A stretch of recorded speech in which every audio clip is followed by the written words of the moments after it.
O vestíbulo do Pazo Provincial foi o escenario dun acto que deu visibilidade ao apoio da Deputación ao proxecto Tempadas de Igualdade, que promove a igualdade real entre mulleres e homes nos postos de responsabilidade, na distribución das subvencións e nos lugares de decisión no sector das artes escénicas, mediante a sinatura de acordos con teatros, salas, institucións ou organismos que se comprometen con este acto a lograr progresivamente un maior equilibrio na presenza de mulleres e homes tanto nas programacións como nas contratacións de persoal.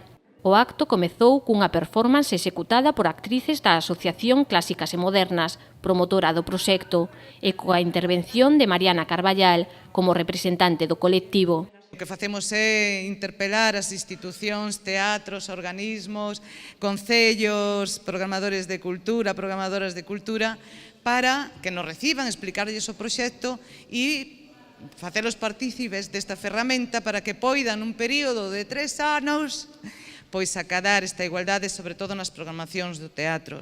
A presidenta da Deputación, pola súa parte, lembrou a necesidade de dar visibilidade ás mulleres en todos os ámbitos. As persoas máis representativas en todos os eidos da cultura están a ser mulleres. Onde están os seus nomes? Onde están os seus rostros? Onde está a súa obra visibilizada? Sempre ocultada. Carmela Silva animou os concellos da provincia a adherirse ao proxecto.